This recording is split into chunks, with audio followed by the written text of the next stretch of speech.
Hello बच्चों, आज के इस वीडियो में हम बात करेंगे बोर्ड परीक्षा 2024 में जो आपका कक्षा 10वीं का गणित का पेपर होने वाला है उसमें दो चर राशि के रैखिक समीकरण से जो प्रश्न बनने हैं वो किस टाइप के प्रश्न आने हैं और हम यहाँ पे आपको कुछ प्रश्न सॉल्व करना भी सिखाएंगे। और ये वो प्रश्न हैं जो पिछले कई वर्षों में लगातार पूछे गए हैं। तो यहाँ पे कुछ वो प्रश्न हैं। द्विचर राशि में रैखिक समीकरण पर आधारित आज ये पहला पार्ट है जिसमें हम केवल 1 नंबर और 2 नंबर के प्रश्नों को लगाना सीखेंगे। आने वाले पार्ट में हम 4 नंबर और 6 नंबर में अगर यही प्रश्न आ जाएं तो उन प्रश्नों का भी हम आपको संकलन दिखाएंगे कि कौन कौन से प्रश्न हैं जो पिछले कई वर्षों में लगातार रिपीट हुए हैं या फिर किस टाइप के प्रश्न वर्ष 2024 में आने वाले हैं। तो द्विचर राशि में रैखिक समीकरण युग्म का आज ये पहला पार्ट है। तो आज हम लोग जिस टॉपिक की बात करेंगे टॉपिक का नाम है दो चर राशि में रैखिक समीकरण। आज इसी टॉपिक की बात होगी और आज बात करेंगे केवल 1 नंबर और 2 नंबर के प्रश्नों को जो आने वाले कई वर्षों में लगातार पूछे भी गए हैं उनकी बात होगी। तो आज हम बात करेंगे कि 1 अंक के जो प्रश्न होते हैं जो कि OMR सीट पर भी हो सकते हैं और वैकल्पिक भी हो सकते हैं और 1-1 नंबर के जो पीछे आ सकते हैं वो भी हो सकते हैं। तो 1 अंक और जो 2 अंक के प्रश्न हैं वो किस टाइप के प्रश्न आने हैं वर्ष 2024 में। इससे पहले हमने आपको बताया कि कौन कौन से टॉपिक कट गए हैं। तो अगर आपने वो वीडियो नहीं देखा तो आप उस वीडियो को भी देख सकते हैं। और अगर आपको इस पूरे चैप्टर का डिटेल वीडियो एक एक सवाल जो आपके किताब में है वो देखना है तो आप हमारे प्लेलिस्ट को एक बार ज़रूर चेक करें। कक्षा 10वीं का पूरा गणित अपलोड कर दिया गया है। तो आज हम केवल इसकी बात करेंगे और इसमें किस टाइप के प्रश्न सबसे ज़्यादा पूछे जाते हैं वो है संगत असंगत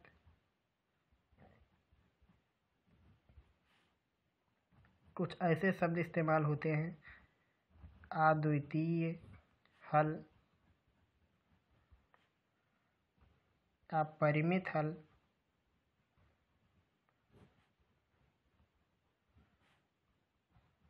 या अनंत हल। इसी को केवल एक हल भी बोलते हैं या कोई हल नहीं। कुछ ऐसे शब्द इस्तेमाल होते हैं, कुछ प्रश्न हैं जिनमें कुछ इस टाइप के मतलब शब्द इस्तेमाल हो जाते हैं और वहाँ पे कोई एक अज्ञात राशि दी जाती है और उसे निकालना होता है। तो आइए सबसे पहले हम बात करते हैं कि इसमें हम संगत असंगत ये सभी किसको कहेंगे। तो सबसे पहले हम ये मान लेते हैं कि हमारे पास दो चर राशि में रैखिक समीकरण है, वो भी दो लोग हैं। एक है ax1, ये ऐसा लिख देते हैं a1x है एक, और एक है b1y बराबर c1, और एक समीकरण है a2x b2y बराबर c2। या तो ऐसा समीकरण होगा या तो a b c सभी एक तरफ होंगे यानी x और y वाला पद और अचर पद सभी एक तरफ होंगे, या तो अचर पद बराबर के दूसरी तरफ रहेगा। ऐसा भी हो सकता है और ये सभी एक तरफ भी हो सकते हैं। तो अगर इस टाइप के आपके पास कोई समीकरण है या फिर ऐसा है या फिर ऐसा है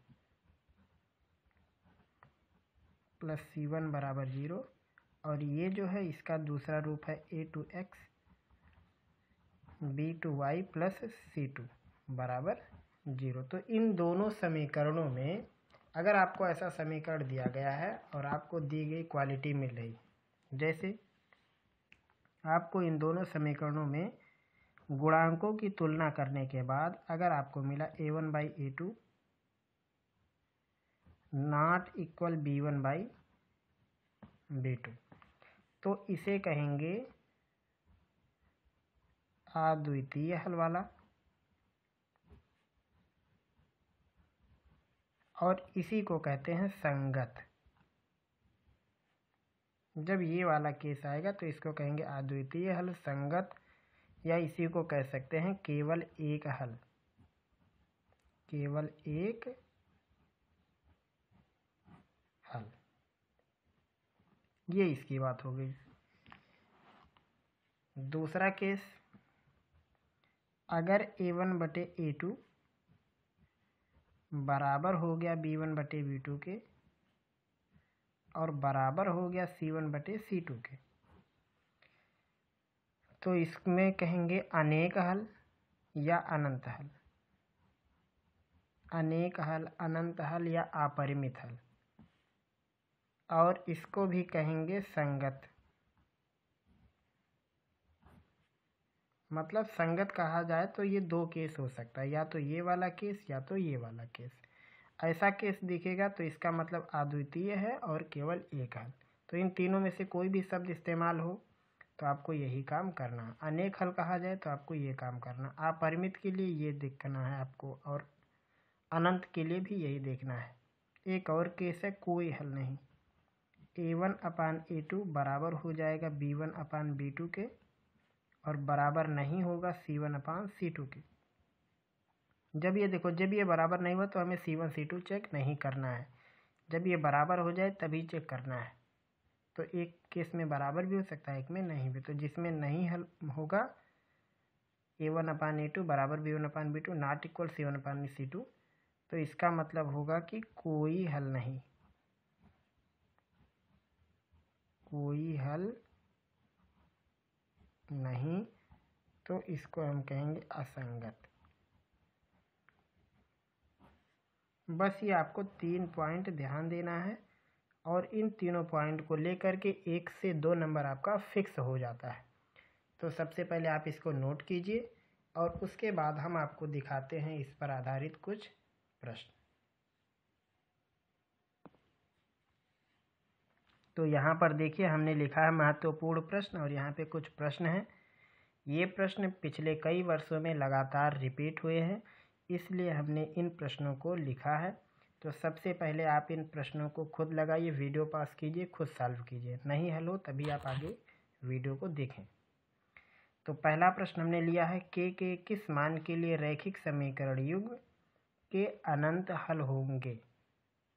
तो सबसे पहले आप लिखोगे अनंत हल होंगे, या अनंत हल के लिए, यहाँ से सॉल्यूशन शुरू हो रहा है।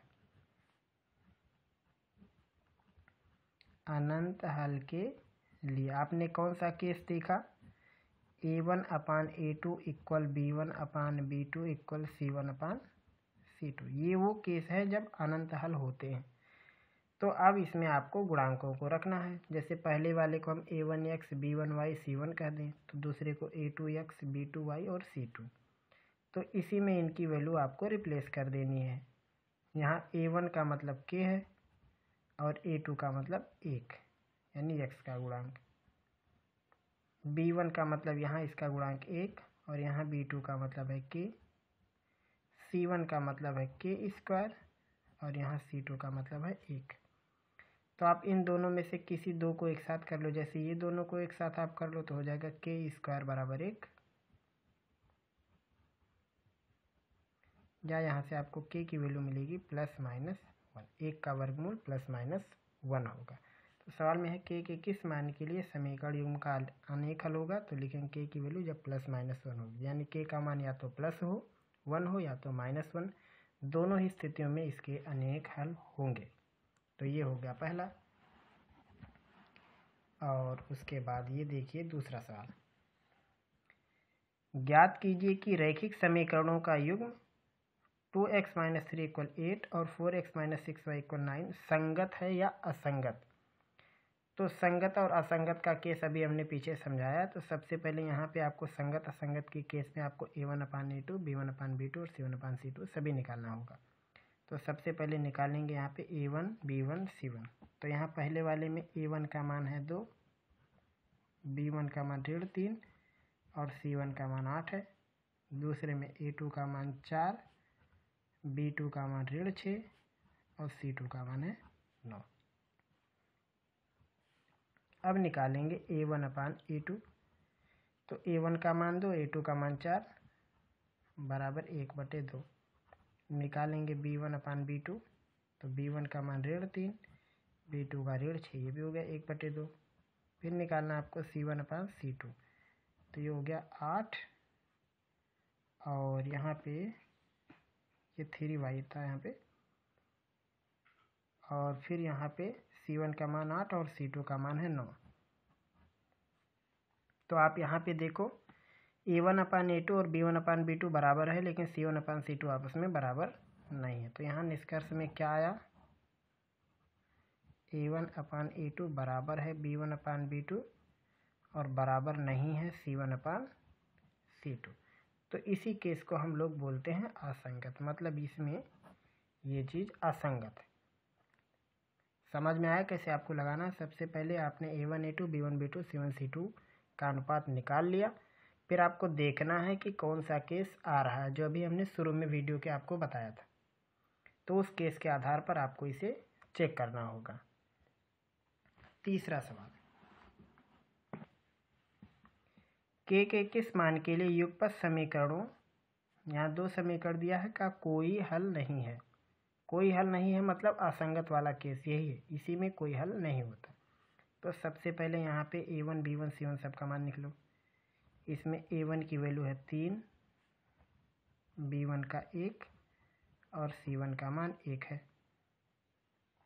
और A2 का मान है 2k-1, B2 का मान है k-1 और C2 का मान है 2k+1। अब इसमें सवाल में खुद कह दिया कि कोई हल नहीं है, तब हमें k का मान निकालना है। कोई हल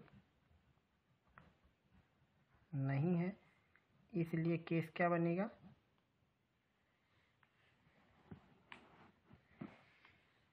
केस इसमें बनेगा A1 upon A2 equal B1 upon B2 not equal C1 upon C2। तो सारी वैल्यू रख दो।